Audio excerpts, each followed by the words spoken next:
তো বন্ধুরা, আজ আমরা যাচ্ছি ছোটকাছির উদ্দেশ্যে। আর ওয়েদারটা একবার দেখুন। এটা কিন্তু দুপুরের বৃষ্টির ওয়েদার। আর বৃষ্টির জন্য এই রাস্তাটা খুবই সুন্দর দেখতে লাগছিল। তো আমরা চারিদিকটা উপভোগ করতে করতেই যাচ্ছিলাম। তো যেতে যেতে ক্যামেরার দিকে ফোকাস না করে আমরা শুধু চারিদিকটাই দেখছিলাম। আপনিও দেখুন, জাস্ট বৃষ্টিটার জন্য রাস্তাটা এতটা সুন্দর দেখতে লাগছে যে একটা অসাধারণ ব্যাপার। আর রাস্তাটাও দেখুন, যেন মনে হবে সেই পাহাড়ের সাইডে ঘুরতে গেলে যেরকম হয় সেরকমের রাস্তা। এটা একটু গ্রামের ভিতর দিয়ে ছিল রাস্তাটা। আমাদের বাড়ি থেকে প্রায় যেতে টাইম লাগে ওই আধ ঘন্টার মতন। আশুতির ভিতর দিয়ে যেতে হয় এখানে।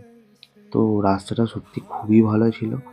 তো আমরা ফার্স্টে যাওয়ার সময় একটু গুলিয়ে ফেলেছিলাম রাস্তাটা, কারণ অনেকটা অলিগলির ভিতর দিয়ে যেতে হয়।